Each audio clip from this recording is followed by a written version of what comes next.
मुखिया जी चुनाव के मैदान में।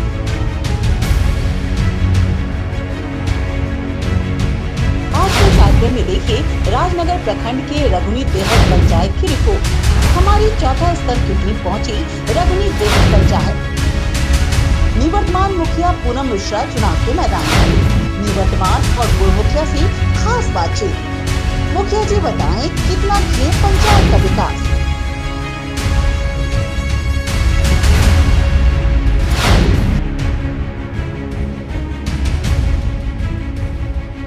घास फूस की झोपड़ी चिंगारी का खेल, मुखिया जी बताएं कैसे करें निदान।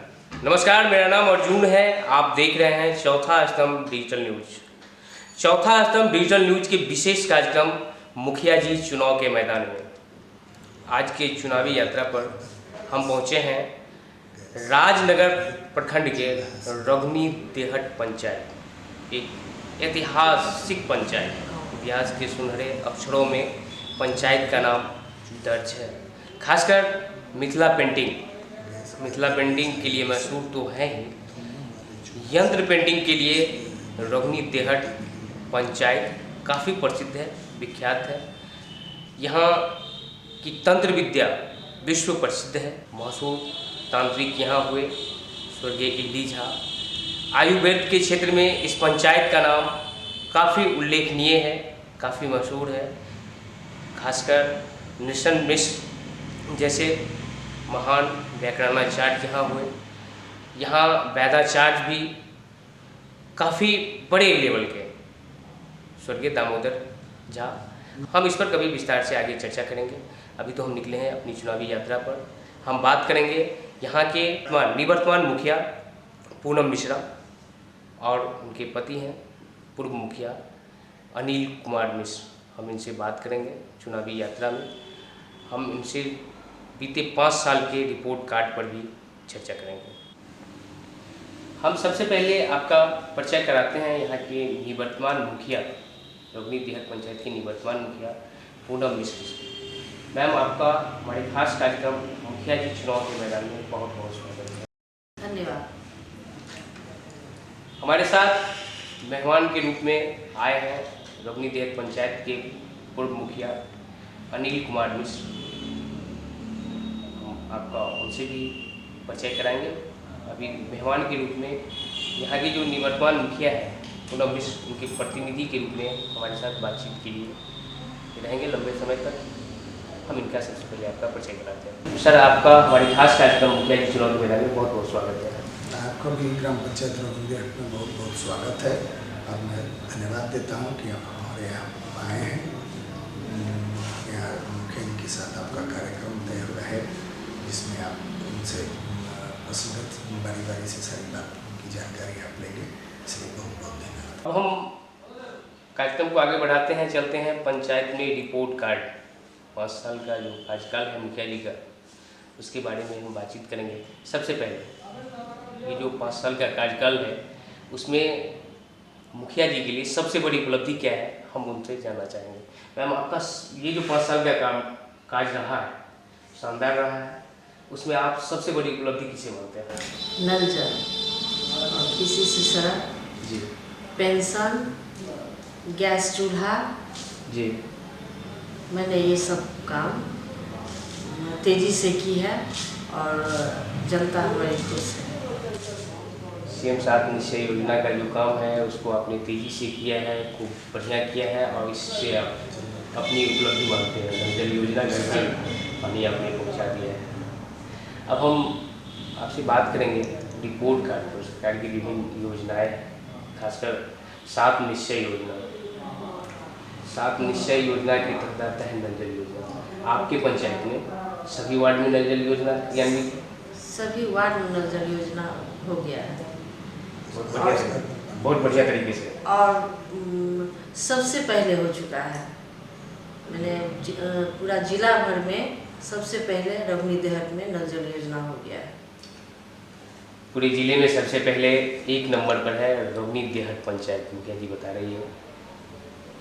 मैम, आप महिला प्रतिनिधि हैं, आपकी पंचायत में महिलाओं की आपसे ज़्यादा उम्मीदें होंगी। महिलाओं के लिए आपने कैसे किया?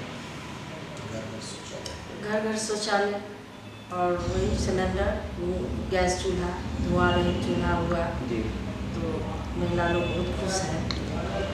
और पेंशन है, महिला लोग को मैंने जो भी इच्छा है सब यहाँ पूर्ति होता है। और उसका सुरक्षा भी होता है। यहाँ पर महिला आती है और खुशी से यहाँ से जाती है। इस बार जनता से आपके क्या वादे हैं? जनता से वादे है जो जनता हमें चाहती है और जो जनता को उम्मीद है वो हमने पूरा करेंगे। और पूरा विश्वास के साथ, जनता को भी विश्वास है और हमको भी विश्वास है जनता के ऊपर, और सारा वादा पूरा करेंगे। अनिल कुमार मिश्र यहाँ के पहले मुखिया निर्वाचित हुए, जो आज के हमारे खास कार्यक्रम में यहाँ निवर्तमान मुखिया के प्रतिनिधि के रूप में पूर्व मुखिया है, हमारे साथ मौजूद है। उसके बाद 2016 तक कंटिन्यू 2001 से 2016 तक लगातार 3 पंचवर्षीय कार्यकाल इनका रहा है। एक शानदार कार्यकाल हम उनके बारे में सबसे पहले सर से जानना चाहेंगे।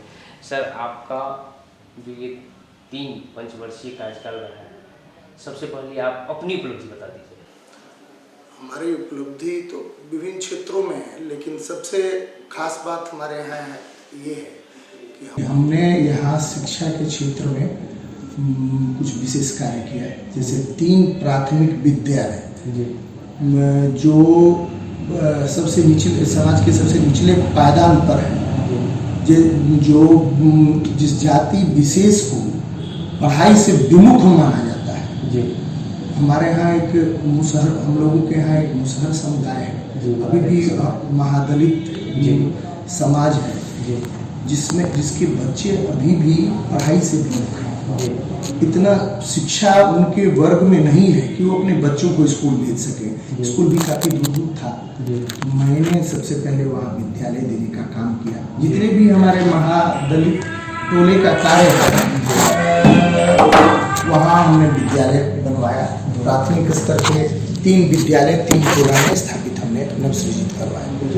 उसके बाद हमारे यहाँ उच्च +2 स्तर के विद्यालय नहीं थे, तो +2 स्तर का विद्यालय हमारे यहाँ स्थापित हुआ है। उच्च विद्यालय कार्यरत है, बिल्डिंग भी बना है और उसके दिशा में और कार्य हो रहे हैं।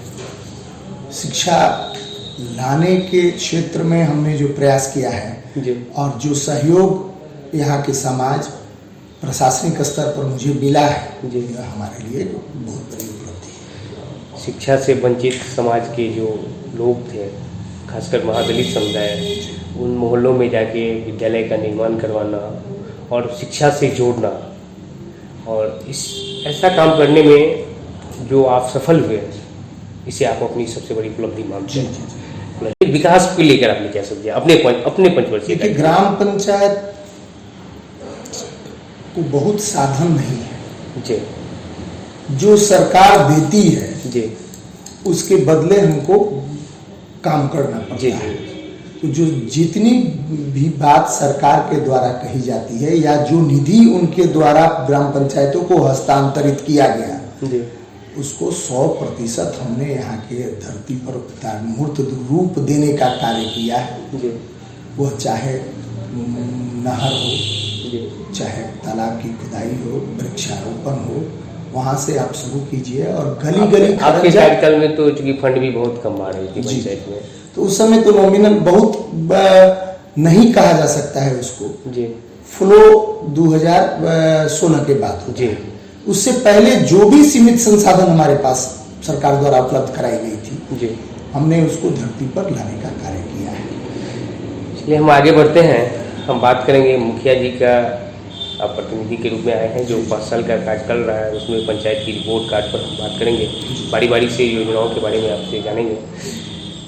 CM 7 निश्चय सरकार के द्वारा 2016 के बाद योजना लागू की गई।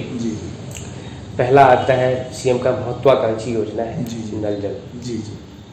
क्या स्थिति है सर आपके पंचायत में? हमारे पंचायत में माननीय मुख्यमंत्री जी का यह महत्वाकांक्षी योजना, मुझे लगता है कि पूरे जिला स्तर, बिहार स्तर की बात तो मैं नहीं करूंगा, लेकिन कम से कम जिला स्तर में जी। तो मुझसे पहले कोई भी 100% वर्क नहीं किया होगा साथ निश्चय में। जी और चूंकि फ्लो हुआ पैसे का, जी। तो बहुत सारे लोग पहले पीसीसी और दूसरे कार्यों में लग गए, जी। लेकिन मेरा शुरू से ही इस जल नल कार्य के लिए सबसे पहले आदमी के जीवन में वैसे कहा भी जाता है जल ही जीवन है, जी। और हमारे यहाँ आर्सेनिक की बहुत बुरी हालत है। पानी में आर्सेनिक की मात्रा बहुत है।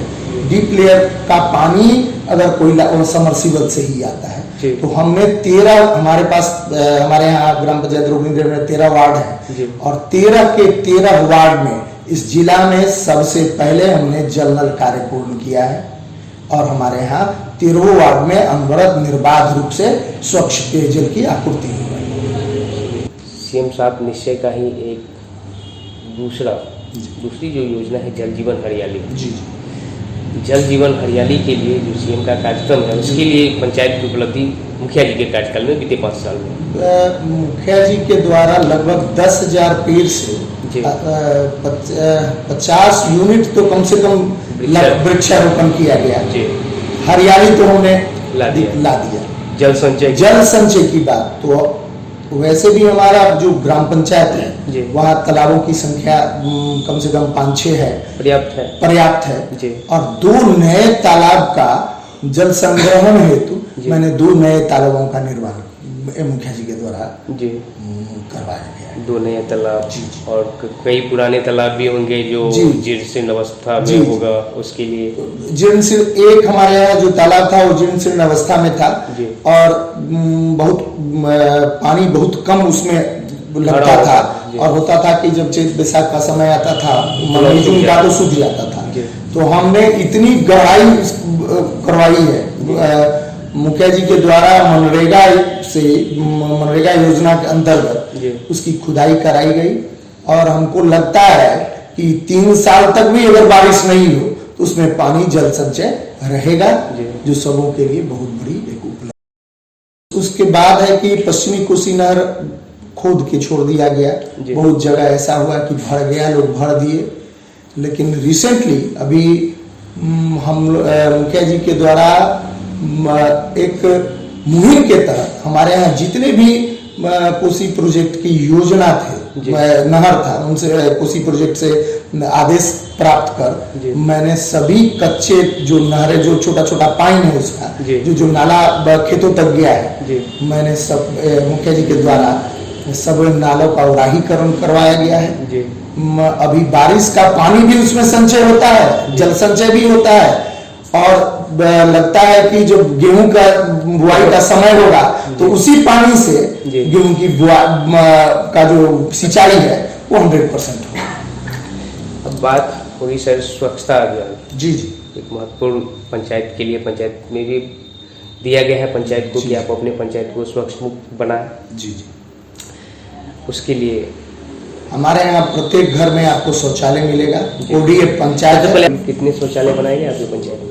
हमारे यहाँ लगभग हमारे समझ से करीब 4,4500 परिवार हैं। हर परिवार में हमने शौचालय बनवाया है, और जो आवश्यकता जो सर्वेक्षण में जिनके घर में शौचालय, एक घर का सर्वेक्षण करवाकर जिनके घर में शौचालय नहीं था उन्हें प्रोत्साहित कर उन्हें आगे एक कदम आगे बढ़ करके ईंट भट्ठा वाला से उनको ईंट दिला, जो गरीब आदमी थे जो अपनी तरफ से नहीं बना सकते थे उन्हें आगे बर्क सीमेंट दिलवाना है कि बालू दिलवाना है या ईंट भट्ठा से ईंट दिलवाना है, उन्हें दिलाकर उनका पेमेंट सुनिश्चित करवा करके उनके घर में शौचालय की व्यवस्था हमने करवाई। कि आपका पंचायत जिला मुख्यालय से बहुत करीब है। जी। जिला मुख्यालय में स्वास्थ्य की बेहतर व्यवस्था है। जी। बावजूद आपके पंचायत में हमारे यहाँ एक सब PHC है, नियमित रूप से डॉक्टर तो चिकित्सकों का अभाव सा है, लेकिन ANM निश्चित रूप से हमारे यहाँ आती है।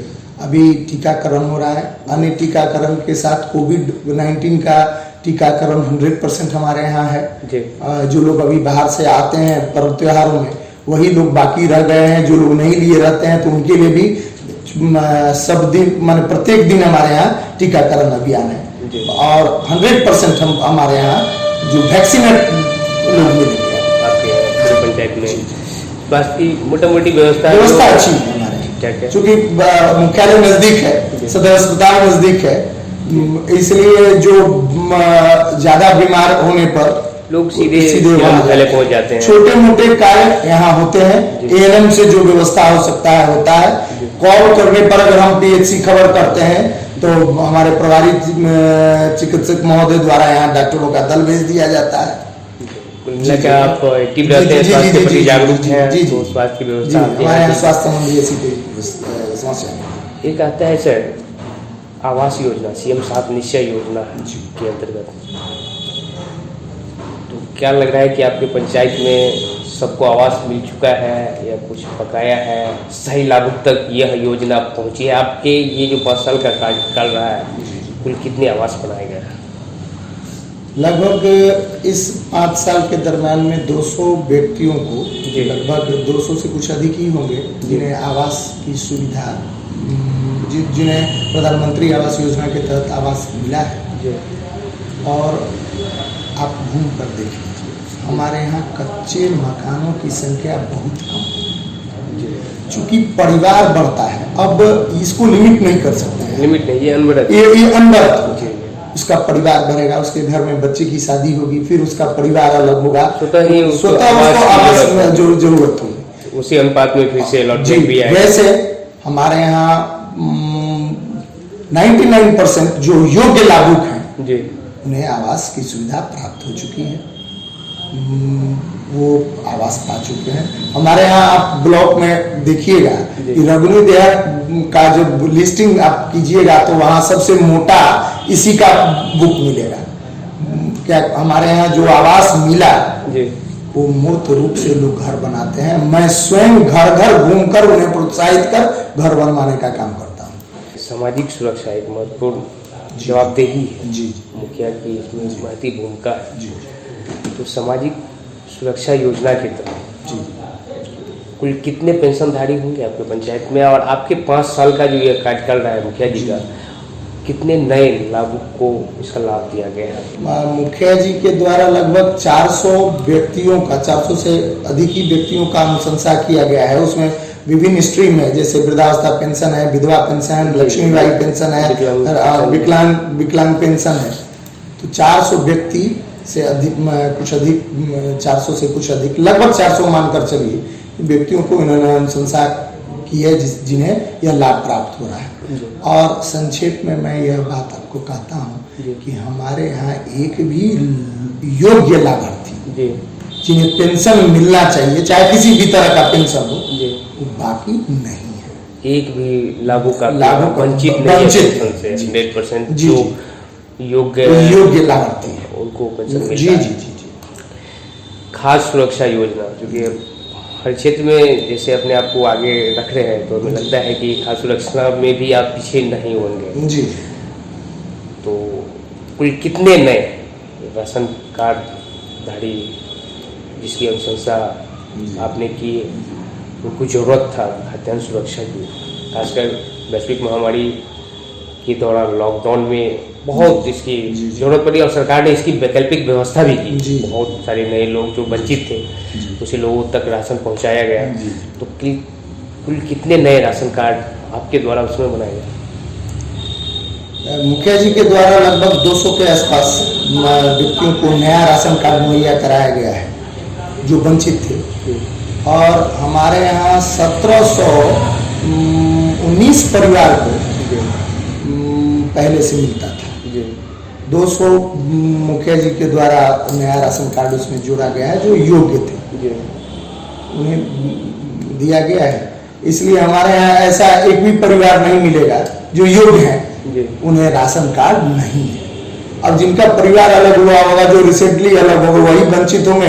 बाकी किसी का भी परिवार ऐसा नहीं मिलेगा जहाँ राशन कार्ड की व्यवस्था नहीं है। जो सरकारी नौकरी में है, जिन्हें जो जमीन, जो अपात्र लाभार्थी हैं, उन्हें तो नहीं मिलना चाहिए और नहीं मिल। कि ये जो 5 साल का कार्यकाल रहा है मुखिया जी का, आप ये भी बता दें कि कौन सा ऐसा काम जो आप सोच लिए थे कि इसे करना है और वो नहीं हो पाया?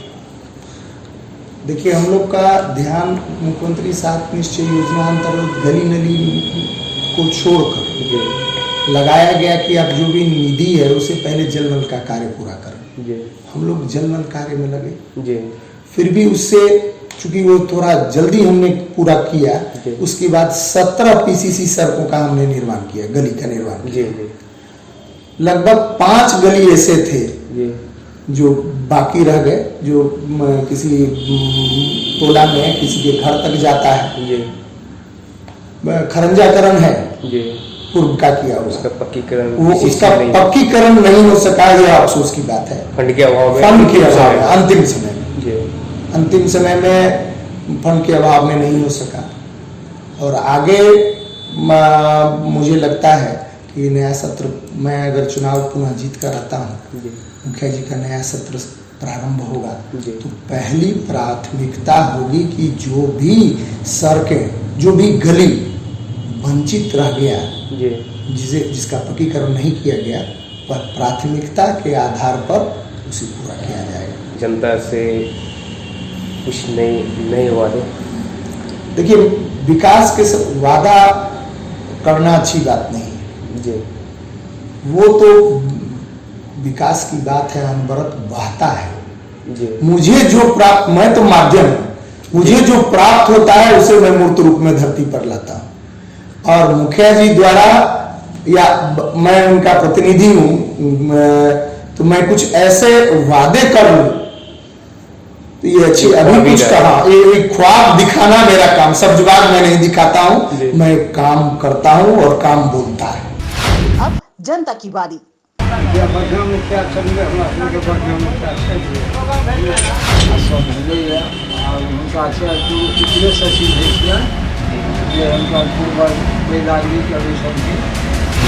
दामोदर मिश्र, जगानंद मिश्र, राजकुमार मिश्र, अनिल मिश्र मुखिया के पिता बहुत दिन रहलखिन, ओकर के बाद वो स्वर्गीय हो गलखिन राजकुमार मिश्र, तो अनिल मिश्र 3 साल से रहा। पंचायत में जते केसो मुकदमा इम्हर उम्हर नीक काज करै छै, कचहरी नहीं जाए देबऽ कोशिश करै छथिन और एहिठाम फरियाद देबाक कोशिश करै छथिन। हमसब हुनका कार्यसँ संतुष्ट। हमरा सबके मुखिया छठिए ओसब एहिठुनका पब्लिक पूरा जे छै से एकदम सब संतुष्टि हुनका छथिन, केओ हुनकामे विरोध नहि करै। पान